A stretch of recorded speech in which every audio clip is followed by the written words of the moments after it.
Hello, this is Brexit Now. It's Monday, the 25th of November, and I'm coming to you with the Brexit Now election broadcast. But first of all, I have to say sorry that there have been no videos for, since the 31st. I just had to take a break.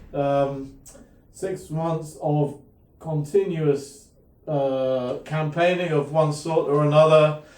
Was completely exhausted, sleeping on the streets. I'm not used to it. Some people can, but it was very, very hard, and not least the missus was not happy. What are you doing? Sleeping on the streets? What's wrong with you? I'm doing it for the nation. Well, I don't care. Don't sleep on the streets. Well, that's the way it goes. And I was exhausted. But I want to thank everybody for the support that you gave us during our flag providence, so to speak. And of course, the biggest thanks goes to Mikey. Mikey is the man who made it possible. You can't do something like that without serious logistics, and there is no better man than Mikey when it comes to logistics. He can get things done, and without him it wouldn't really have happened in the way that it did. I'm just the fall guy, really. I'm the guy that goes out there and does the crazy things. That makes it interesting. But I'm no good at organising, so we made a good team. And I also want to give thanks to our brother Jeremy. Jeremy is the man. Jeremy is the man who was there all the time, non-stop. When there was no one else there, Jeremy is the man who took care of the place. Jeremy is an educated man.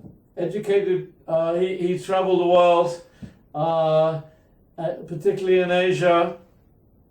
He's a man of faith, man of dignity, and he even though he goes through difficult times, he has hard times, but he always keeps a positive spirit, and that's a great example to all of us. So I give thanks to Jeremy. Thank you so much for what you did.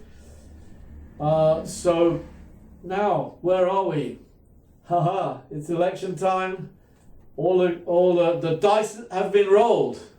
We've been waiting. It's been a slow start for every, it's been a wary kind of election campaign. There are all the parties that have been watching each other. What are you going to do? What are we going to do?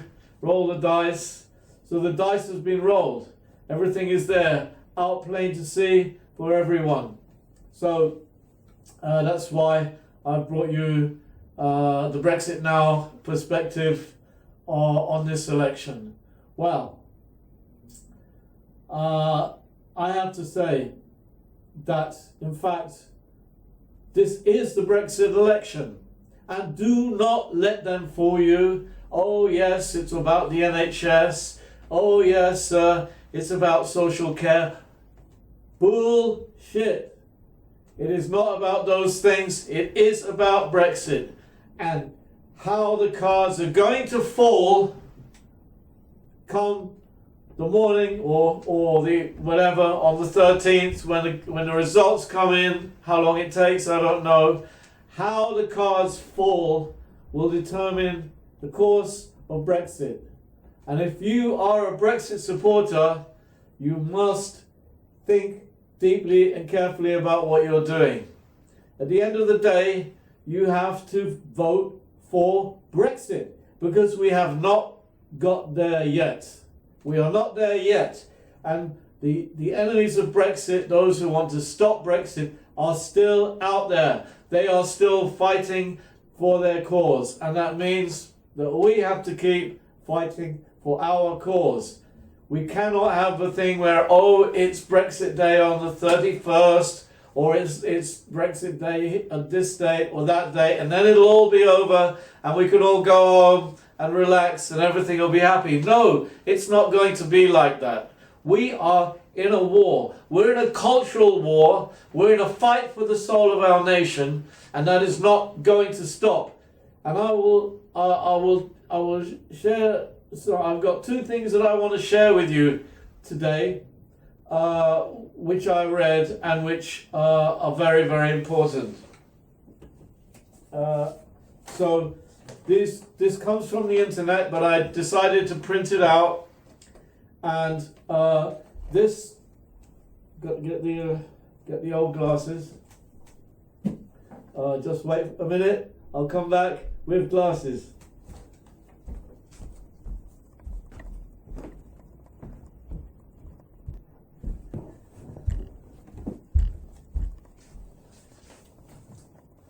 So, I'm back. Glasses, yes, here we have. So, I want to share with you a letter which is called an open letter to the UK science community. And I got this from Scientists for Britain. This is a pro-Brexit organisation of scientists. As you know, Remainers are always saying, oh, we're going to lose our funding from the EU, and our research, our scientific research is all going to disappear because we don't have funds from the EU. So this man, he wrote actually what is a deeply moving letter. His name is Howard Morris, PhD. He is a professor of biological chemistry at Imperial College. He is the co-author of 450 scientific papers. He's had numerous rewards for scientific awards. He's founded 6 high-tech businesses in the fields of analytical chemistry and biochemistry in the UK and the USA, Germany, Jersey, and Switzerland. He's married, has a wife, 4 children, and 4 grandchildren. So this man is a serious dude. He knows what he's talking about, and he wrote this letter, open letter to the scientific community, just before the referendum, and it's a deeply moving letter, and I think it's something that can encourage us and inspire us to move forward. So, and keep our faith, keep our spirit, and keep our fighting spirit to go on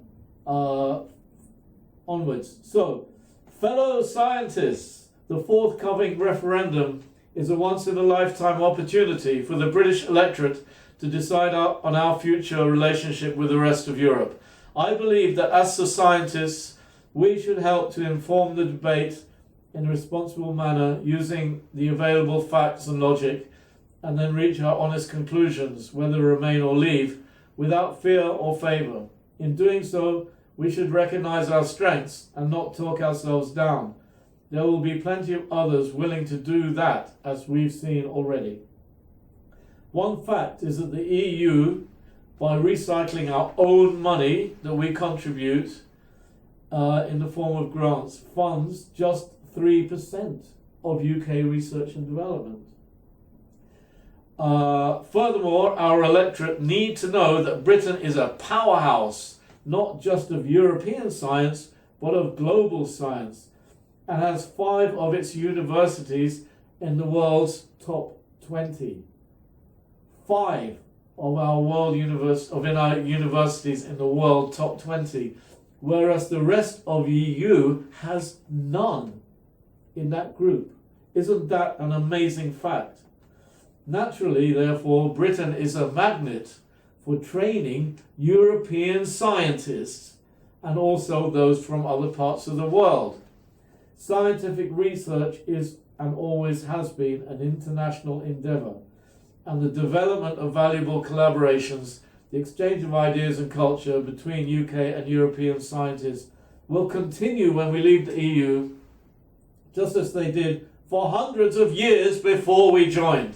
That said, as well as working with our good friends in Italy, France, Germany, and elsewhere in Europe, the UK must continue to concentrate on our scientific exchanges with our current main collaborator, America, which is a global scientific superpower and which shares our English mother tongue. So how about that? First of all, Europe sends its scientists here to train because we have the top universities. And secondly, America is our main scientific collaborator.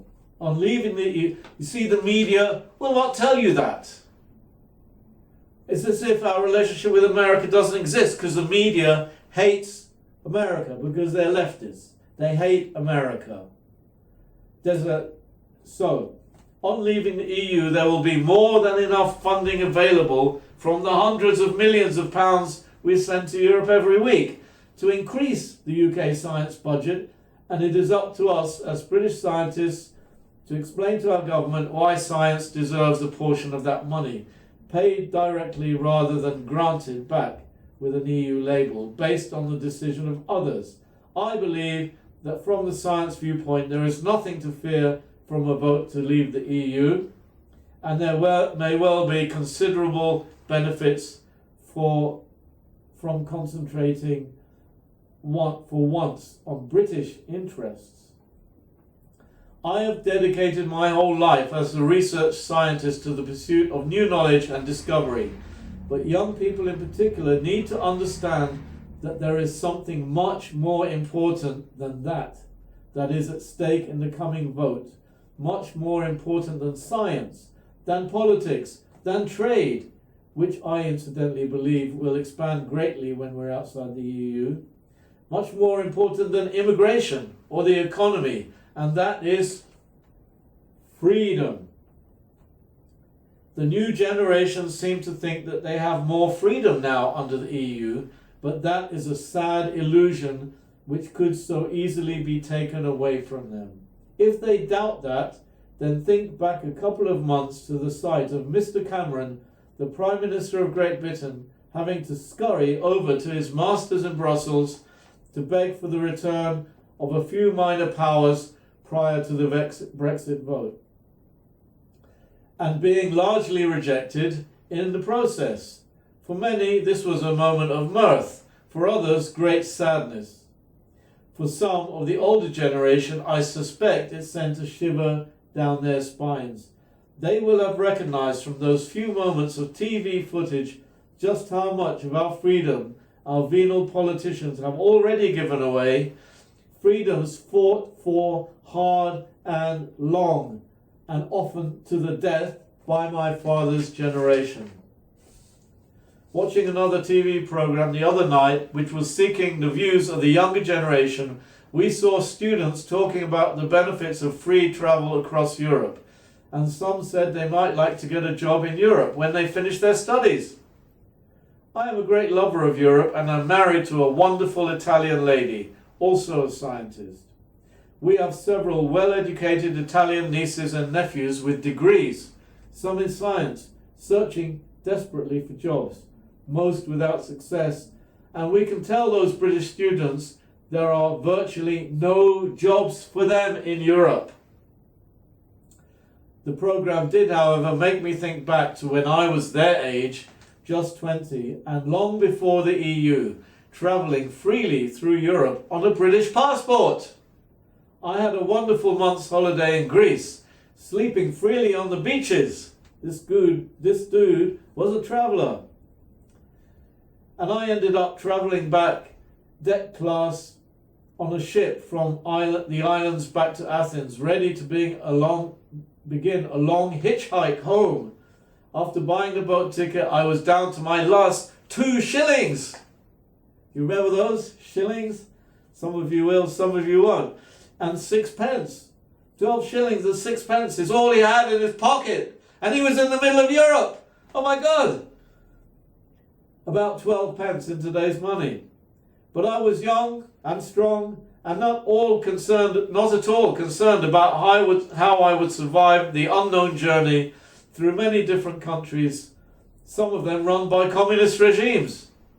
I met a beautiful young girl, also travelling deck class on the overnight journey. A maths student returning to Athens University, and a young man whom I thought was her boyfriend, but turned out to be her cousin, playing a chaperone role. Chaperones, you remember that? We talked about all the usual things that young people from different cultures do. And when we disembarked in Athens the next day, as I came down the gangplank, the young girl, Vula was her name as I recall, was waiting for me on the quay. She'd said goodbye to her cousin and wanted to show me Athens before I started my journey. I apologized, saying I had no money left to do anything, but she insisted on taking me to lunch and an open-air cinema, the historical sites, all in a wonderful day. In the evening I put my rucksack on my shoulder and said if she could point me to the best road north, I should really head out now. What a dude. She said no. She'd got a friend whose room was vacant and I should stay till morning and have a fresh start. Next morning I was getting ready to go when Vula knocked on the door and entered with some orange juice, bread and cheese for breakfast. But she also had a big surprise for me, a train ticket from Athens to London. I was overwhelmed by her generosity, promised to pay her back, but asked her why when she didn't know me at all. And this, my friends, is the part of this story that is at the heart of what I want to share with you today. I will never forget her reply. She said that her family had taught her that the British and Americans were gods, her word, for sending their young men just 25 years earlier, thousands of miles to foreign soil to fight and die in helping free the Greeks and others from German tyranny. I was speechless, standing in the land of Zeus, Apollo, and the Spartans, with this beautiful young girl describing my father and my uncles as gods. As a typical teenager, I had never seen them that way. On my train journey through Greece, Macedonia, Yugoslavia, Austria, and Germany, I then had time to reflect that Vula had also given me a sense of shame. As I played in the sea and the sand and enjoyed the good yet simple life on my holiday, which was just ending, I'd barely given a thought to the generation before me who actually had to fight for that freedom, some on beaches like the ones I had just enjoyed. To our young Britons, I would simply say, look at the power of Germany today and recognize that the political construct of the EU is effectively driven by one country, primarily to fulfill its own objectives. Look at one obvious and disastrous consequence, the euro, an ongoing nightmare for the peoples of Southern Europe, and ask whether there could be others around the corner. Some of our friends abroad are looking to Britain to be the counterweight of this power, but I don't believe we can fulfill that role from within the EU, where the majority will usually fall into line in order to get the money. Try to understand how and why the crisis in Ukraine came about, and look at the serious new moves from a European army under Brussels control, and like me, think of Vula and her family's joy in liberation, and don't imagine that it couldn't all happen again. Vote leave. So, what this man says, of course we all know this, we understand this, that how many people died to liberate us from that potential tyrannical union that Hitler intended for Europe, to consolidate Germany as the center of Europe. And look at where we are now. We are at the point where we are this close to losing our nation. our sovereignty, and therefore this election is the Brexit election, is the election of liberation or not, and therefore if you, wherever you are, you vote for Brexit. If it's an area where the Brexit Party have stood down, then vote Conservative. If it's an area where the Brexit Party are standing and they have a chance, then vote Brexit Party. Because we need Brexit Party MPs in Parliament, because if we don't have it, we will go back to the establishment, the elite political establishment just taking control again, ignoring the will of the British people, or the majority of the British people who voted to leave the EU in that democratic referendum. We are now at the point, as Nigel Farage said in Olympia, the last words he said before the European elections, he said, we are going to have a peaceful political revolution. There is a revolution happening, and the best way for that revolution to happen is through the democratic process, where we can change things. That means the Brexit Party is our only hope. It's our only hope to make sure to hold Boris Johnson's feet to the fire. Because remember, it was Conservative politicians that took us into the EU in the first place.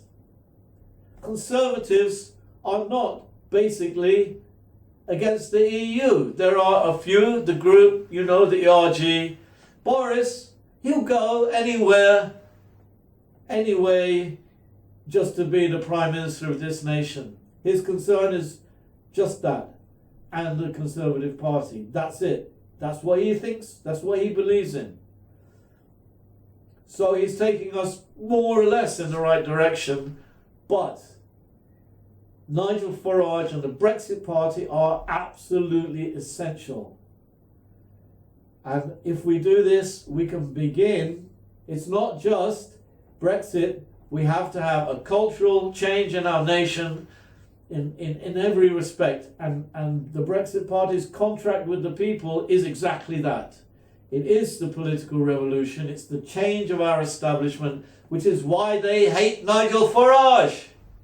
They wouldn't let him join in the Leave campaign because they hate him. They hate him because he is not part of the establishment, and he is turning the establishment upside down. That's why they hate him. He is the Trump, not Boris Johnson. He is the Trump of this nation. And therefore, we have to support the Brexit Party. That is the main part of what I'd like to say tonight. The other thing that I'd like to share with you is from, I know, the dreaded word, the BBC, but you need to know what their plan is, what the establishment is. This is basically their explanation about what's going to happen next and so on, and I'm not going to go through this, but at the end of this it says, what about the future? There is a lot we need to talk about. What kind of free trade arrangements we put in place, what kind of security and police cooperation, etc., etc. So the withdrawal agreement says the two sides would have to decide by the 1st of July 2020 whether to extend the post-Brexit transition. If the UK was to leave on 31st of January, at the end of the current extension, there would be exactly 5 months to negotiate a trade deal. Of course, they're saying that this is not enough, and I don't know.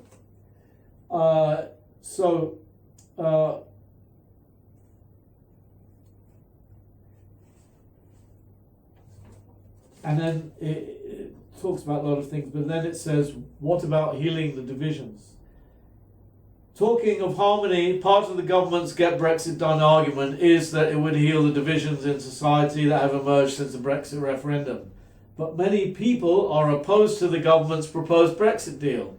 Those who support remaining in the EU would continue to campaign for another referendum, a final say before Brexit happens.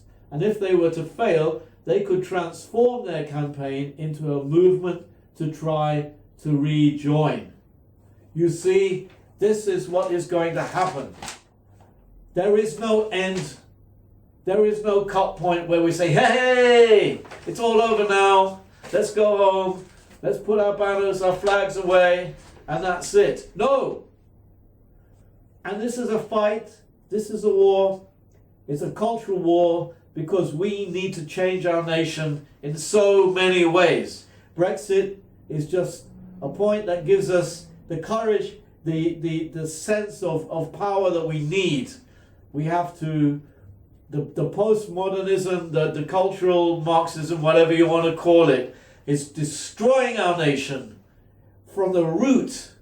And if we need to come together and we need to deal with that. It's like a disease, and it has to be identified. It has to be dealt with. And when we were doing the flags campaign,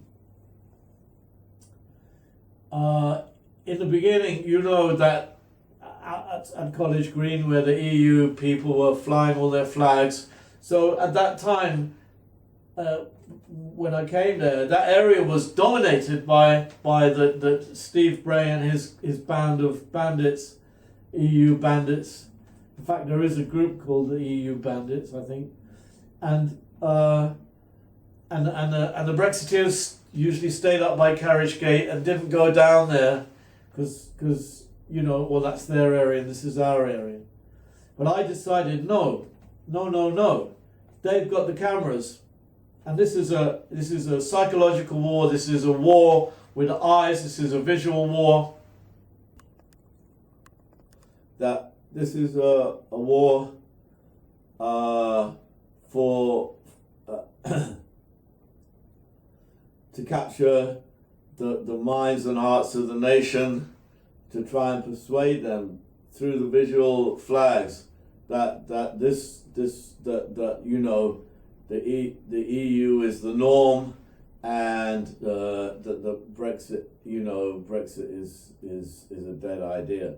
This is what they were planning, and but people advised me not to disturb them, and you know, because they're nasty and mean and horrible, and but you know, I decided no, because that's my mission. That's the mission that God gave me to deal with that situation. So that's why we started the flag activity, and so I went there, and you know, did what we did. We began in a small way the flag thing. I just, you know, put my toe in the water, and but the idea was to take over the whole area and push them out. But I was told, no, don't do that. You know, you have to give them their space. Otherwise, you know, it's us, and then they have their area, and we have our area, and etc., etc. But you know, one day, it was the day of the Church House Declaration by the opposition parties deciding to cooperate together to frustrate Brexit. That day I was feeling down. I didn't really know what to do, and then I went to Carriage Gate, and up there on the corner there was a preacher there, preacher man, and he had a sign with a quote, I think from Isaiah the book of Isaiah in the Old Testament, and it said something like, the plotting and the plans of the wicked to frustrate the will of God, or something, I can't remember that exactly, will come to nothing. And I thought, whoa, that's amazing. So I looked at the preacher man and I said to him, "Preacher, tell me what God says about Brexit." And so he started preaching, and he was preaching against the EU like nobody's business. And he was talking about the founders of the EU and how they were wicked and evil, and Ted Heath was a paedophile, and I was like, whoa, blown away. And then he quoted another part, I think it's Isaiah, where it talks about the prophet Elijah and how he dealt with the prophets of Baal.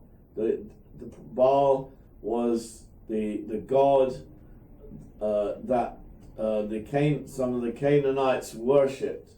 When the Israelites went into Canaan and took the promised land, but they still mingled with the Canaanites, and the Israelites started to practice the same practices of the Canaanites' worship of Baal. And these practices were against the Ten Commandments. These practices were evil practices. I won't go into it, but they were not good at all. And so the Israelites started to get involved in this. So God was not happy about that, because these were bad practices. And so the prophet Elijah, he confronted the prophets of Baal, and they said, okay, we're going to make an offering. And they put, some animal sacrifice. They put him on the altar, and then he said to the prophets of Baal, "Now you pray to your God to bring down fire and burn this offering." So they did. They danced around and they were praying and etc. But nothing happened. So then Elijah said, "Right, now it's my turn." And then he said, "Right, what we're going to do is we're going to make this, serious." So he said, "Give me water." And he poured water over the offering 3 times. And then, so the offering was completely wet. And then he prayed to God, and lightning was, came down, and the offering was burnt up. And then all the prophets of Baal were shocked. Oh my God. And then he turned around to the Israelites and he said, "So, today, who will you follow?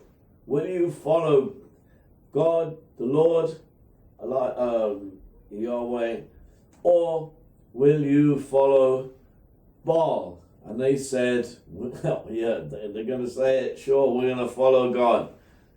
So then he said, "Bring me all the prophets of Baal, all 500 of them, the priests, of the who worship, So they went and they captured all of the prophets of Baal, all 500 of them. And then he took the 500 prophets of Baal and he slaughtered them, killed them all with the edge of the sword. And and that's what the preacher said. So I took this as a sign. You go in there, you take over the whole area, you push those EU people out. That was a message to me, I felt, from the preacher. and so that's what we decided to do. And Mikey was a man. He had dreamed about pushing them out for 2 years. He had been dreaming about it. This is what he always wanted to do. So when I got together with Mikey, we made that plan and we executed that plan. We took the whole area. We pushed them. We squeezed them out. Yes, of course, they always, get in somehow. But we squeezed them out. We took the whole area. And the whole area, as you saw it on TV, was full of these beautiful, amazing flags. And it looked so wonderful on TV. It looked wonderful, to the eyes in reality. And you've seen the videos, how wonderful all those flags were. And that's right. So we killed the prophets of Baal, because the EU people, they are the evil prophets. They are the ones that are saying to the people, "Oh, the EU is wonderful. It's great, and and don't listen to that Brexit stuff. It's going to destroy us." And this is the false prophecy that they are giving. They are the prophets of Baal in the modern time, and they represent this whole thing, and they represent the establishment, basically, because the establishment wants the EU, and they do not want to listen to the people. That is what is reality. And so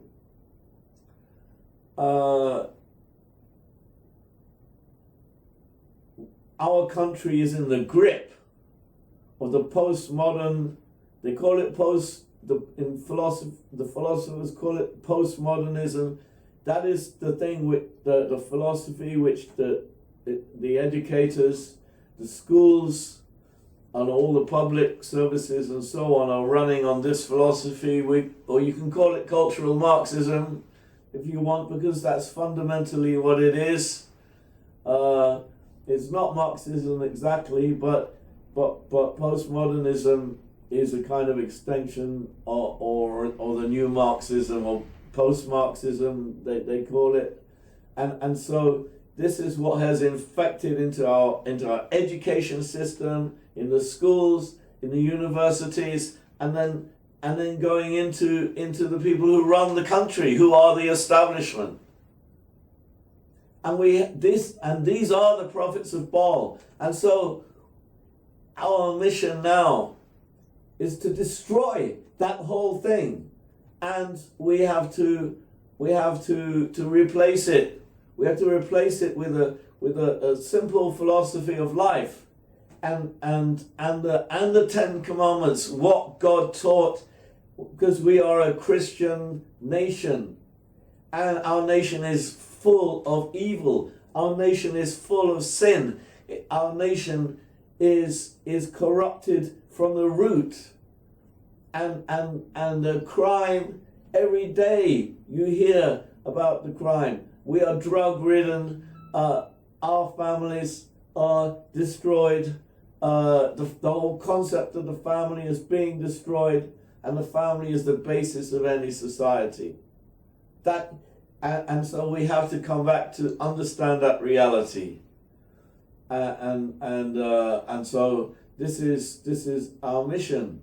Our mission is to change our society, and the philosophy, the political philosophy that the Brexit Party has, small government, and we need to get rid of how government controls our life. Our life is controlled by government in so many ways, and we have to get rid of that. We have to cut that tree down, because people can take care of themselves. We do not need, if we give power to the government in so many ways to take care of our lives, they will have power over us. And that's the wrong philosophy. So the Brexit Party has that right philosophy, and we need to cut government down, make it smaller, and we ourselves take responsibility for ourselves, and stop relying on the government in so many areas, because they rule, and if you do that, they regulate, they rule, they pass laws, and eventually those laws affect our basic rights, and that's what happens. But we have to change ourselves and become better people. We have to listen to the words of Jesus Christ, our leader. He is the one who sets the standard. He is the one who is the example. He is the one that shows us the way of life. And that is reality, because people, if you understand the Bible, it's not nonsense. It's actually reality, and it is truth. And so that spills over into all aspects of life, including the political realm. And churches don't want to get involved in the political realm, but they are wrong. They're completely wrong. They have to understand that we have to take responsibility for our society, and and that's it. So Brexit is the opportunity of history, and so today I'm saying to you, do Brexit. Make Brexit happen. Support the Brexit Party. Support Johnson as long as he is going in the right direction. Support Nigel Farage. Don't doubt. He's the man who's got the ideas. He's the right ideas. And the contract for the people is a political revolution. It's not a manifesto promising, throwing sweeties at you. This is what the Labour, this is what Conservative, this is what all the other parties are doing. They want to throw sweeties out to the people. Oh, we'll give you this and we'll give you that. And so all people, oh yes, we want this, we need this. Well, if you let them give you all of these things, then they are in control. You don't need all of those things.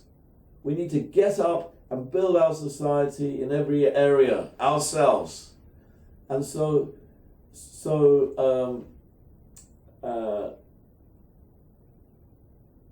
support the Brexit Party, support Farage, and